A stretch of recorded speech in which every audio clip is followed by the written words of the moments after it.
Olá pessoal, tudo bem? Bom, nesse vídeo de hoje a gente vai estar fazendo aqui alguns comentários sobre um caso assim que teve muita repercussão, né, nessa última semana, né, que foi justamente o caso do julgamento da chacina do Curió, certo? Em que esse caso, né, agora especificamente nesse julgamento, 4 policiais foram julgados e condenados a 275 anos e 11 meses de prisão, né, pela participação na conhecida, que ficou conhecida como a chacina do Curió, tá? Então, foi o tribunal do júri, né, julgou, a primeira vara do tribunal do júri, julgou e condenou nessa madrugada, a concluir o julgamento nessa madrugada deste domingo, agora é dia 25, esses 4 policiais, certo?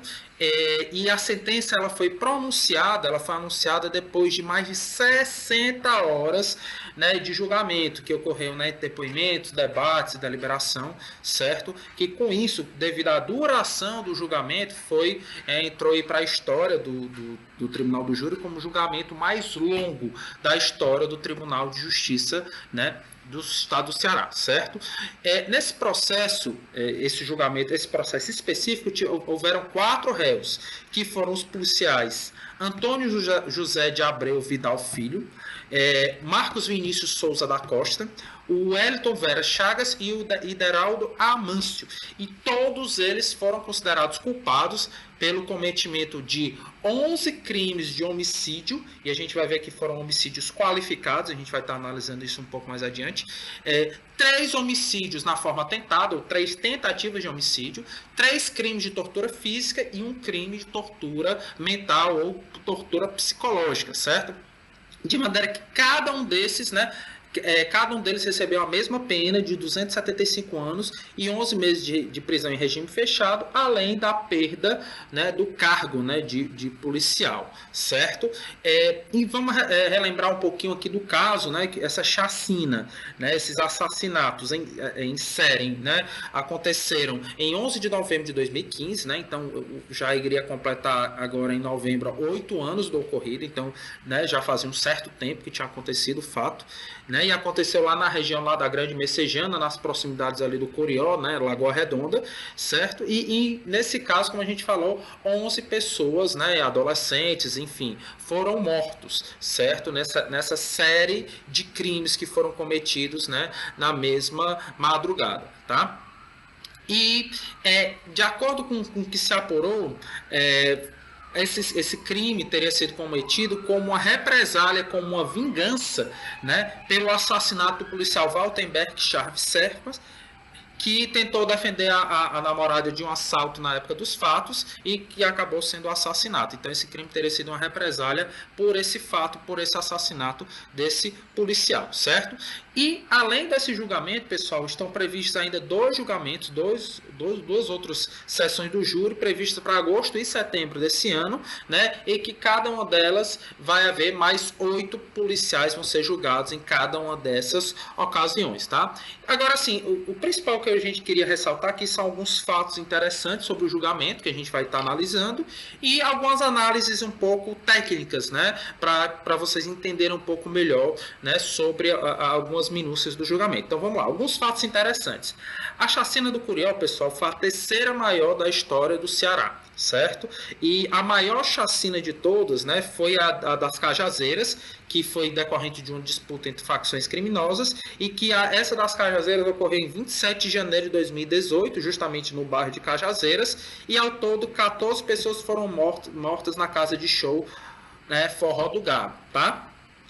Esse julgamento, como eu falei, outro fato interessante é que esse julgamento foi o mais extenso da história do Tribunal de Justiça do Estado do Ceará, certo? E que justamente começou no dia 20 e terminou agora no dia 25, então foram 6 dias de julgamento, ao longo de mais de 63 horas e 20 minutos de julgamento, e que devido a essa complexidade, essa repercussão, né, esse julgamento ele foi considerado um julgamento modelo, né, que vai espelhar casos futuros que sejam semelhantes, né, que tenham uma repercussão como essas, né, devem espelhar esse julgamento. Então ele foi uma espécie de paradigma para julgamentos futuros de casos de que tem uma natureza parecida com essa, certo? Outro fato interessante é que nenhuma das vítimas dessa chacina tinha qualquer envolvimento com os crimes que vitimaram o soldado, né? Então, digamos assim, o motivo do crime, né? Enfim, nenhuma dessas vítimas não tinha nenhum relacionamento, não tinha nenhuma relação com, né? Enfim, um suposto motivo, né? Aquele que teria motivado esse crime, certo? Outro fato interessante é que o caso foi julgado por um colegiado de juízes, né? Foram 3 juízes que julgaram, né? Enquanto que normalmente o tribunal do júri ele é presidido por um juiz. Então, justamente tendo em vista toda essa repercussão que teve e tudo mais, né? Então, foi um colegiado de juízes que julgou, no caso, 3 juízes que julgaram, certo? O processo é muito extenso, ele tem mais de 13 mil páginas, inclusive eu vou estar deixando aqui na descrição do vídeo o número do processo. O processo é público, então qualquer pessoa pode acessar, para quem tiver mais curiosidade, né? E envolve mais de 30 policiais militares, né? Que foram, enfim, acusados, além do crime de homicídio, a tentativa, a tortura, né? E os outros crimes, tá?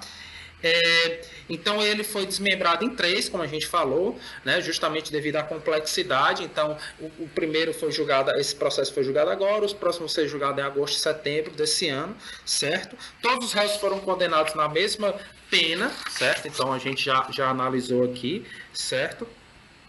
E eles já vão começar a cumprir a prisão em regime fechado, né? Já todos recorreram, mas mesmo assim já vão começar a cumprir pena em regime inicialmente fechado, né? E um desses réus, né, que é o Antônio José de Abreu, está morando nos Estados Unidos desde 2019 e ele foi interrogado no julgamento por videochamada, né? Videoconferência, tá?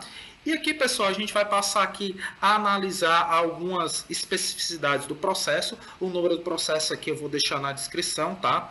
A sentença, a gente vai analisar aqui alguns detalhes da sentença. A sentença foi bem extensa, tá? Então, a gente vai estar analisando aqui, certo? Como eu falei, foram 11 homicídios duplamente qualificados e consumados, certo? 3 tentativas de homicídio também duplamente qualificadas, 3 crimes de tortura física e 1 crime de tortura psicológica. E esses crimes eles foram cometidos em concurso de pessoas. E aí a gente vai explicar que isso está lá no artigo 29 do Código Penal. Vamos analisar aqui, pessoal, certo? Aqui justamente, ó, aqui, do concurso de pessoas, artigo 29. Quem, de qualquer modo, concorre para o crime, incide nas penas a este combinadas, na medida da sua culpabilidade, tá? Então, o que é que significa isso? Significa que, enfim, assim, todos esses policiais estavam praticando os crimes, praticaram o crime em concurso de pessoas, ou seja, em conjunto, né? Então, para o Código Penal, não importa quem efetivamente disparou o gatilho, né? Se qualquer deles, como todos eles concorreram coletivamente, né, participaram, né, então todos eles respondem. Então, independente de quem na hora apertou o gatilho, quem executou o crime, né, mas como todos eles concorreram, todos eles respondem, né, pelas penas, né? Ok? Então, esse é o primeiro esclarecimento.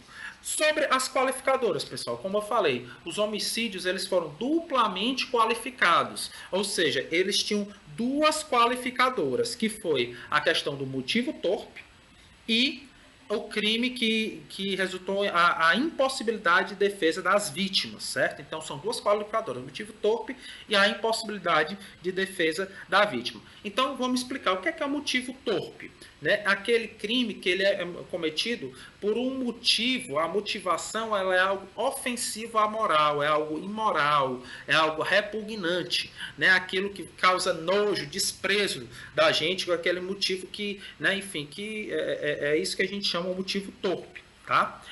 E é diferente do motivo fútil, que é outra qualificadora que não se aplicou a esse caso se aplicou ao motivo torpe. E o motivo fútil, o que é que é?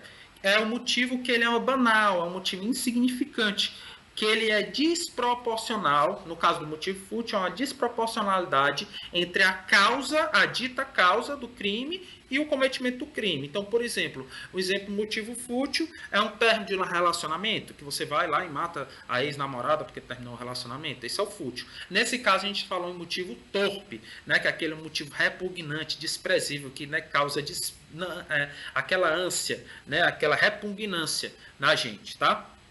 E a segunda qualificadora, como falei, foi a impossibilidade de defesa da vítima, né? Enfim, que elas foram executadas sem qualquer chance de defesa, estavam totalmente indefesas e reféns dos policiais, tá? Além disso, houveram os crimes de tortura física e mental. Esses crimes, pessoal, estão previstos na Lei 9.455 de 97, o crime de tortura, tá? Então, existe esse crime, ele não está no Código Penal, ele está nessa lei específica, uma lei especial, específica, que vai tratar especificamente do crime de tortura, né? Enquanto a maioria, assim, existe o Código Penal, que vai tratar de boa parte dos crimes, esse crime de tortura tem uma lei específica para tratar dele, tá? E o que é interessante do crime de tortura é que tem inclusive uma previsão na Constituição, no artigo 5º, inciso 43, é que a lei considera são crimes inafiançáveis e insuscetíveis de graça ou anistia, né? A prática de tortura, tráfico ilícito de entorpecente e drogas afins e o terrorismo e os crimes hediondos. Então, o que é que significa isso? Que a tortura e esses outros crimes, primeiro, são inafiançáveis, ou seja, a pessoa, se estiver presa, ela não pode se valer do mecanismo da fiança, né? Que você, os crimes que são afiançáveis, você paga a fiança e você pode responder em liberdade. Crime de tortura, não. Ele não é afiançável, então você não pode pagar uma fiança para responder em liberdade, tá? E também ele é insuscetível de graça ou anistia. Graça, ele é um perdão que é concedido pelo presidente ou pelo chefe do poder executivo, tá? Então, quem cometeu tortura não pode receber essa graça, esse benefício, né, do chefe do executivo, tá? E também não pode ser objeto de anistia, né, por meio de lei, né? Então, enfim, justamente porque a Constituição, ela prevê uma punição mais dura, mais severa, né? Então ela ela veda qualquer abrandamento, né, à punição ao crime de tortura, justamente porque ele é um crime, né, enfim, que é equiparado a um crime hediondo, né, para esses fins, tá? E o que é que diz a Lei 9.455? Ela vai falar sobre o crime de tortura, né? Ele vai falar aqui no artigo 1º, né?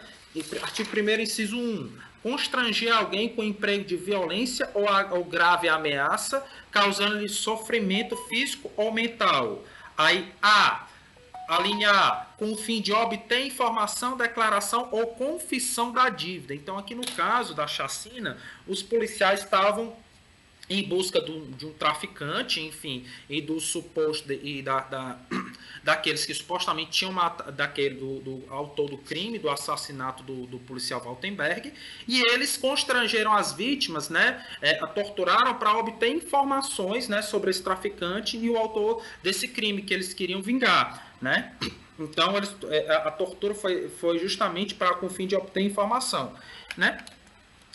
E, pessoal, a gente também tem que ver que aqui o parágrafo 2º também estabelece, né, vai estabelecer aqui as punições. Quais são? Aquele que se omite em face dessas condutas, quando tinha o dever de evitá-las, incorre na pena de detenção de 1 a 4 anos. Então, se a pessoa deixa que a tortura ocorra e concorre de forma omissa, detenção de 1 a 4 anos, tá? Se resulta lesão corporal de natureza grave ou gravíssima, a pena é de reclusão de 4 a 10 anos. E se resulta morte, 8 a 16. Então, nesse caso, foi considerado essa qualificadora de que resultou lesão corporal de natureza grave ou gravíssima, né? Nas vítimas que foram torturadas e sobreviveram, né? Mas sofreram lesões graves ou gravíssimas, então por isso teve essa qualificadora, tá? E também teve uma causa, uma majorante, que foi, né, que aumenta essa pena de 1/6 até 1/3 se o crime é cometido por um agente público. Então, só para explicar melhor, nesses crimes de tortura, tanto as torturas físicas como psicológicas, elas tiveram uma qualificadora e uma majorante. A qualificadora foi justamente porque da tortura resultou essa lesão grave ou gravíssima, isso é uma qualificadora, e a majorante foi porque o crime foi cometido por agente público. Tá? Então, só para a gente explicar melhor. O que é que no Código Penal existe uma diferença entre qualificadora e majorante?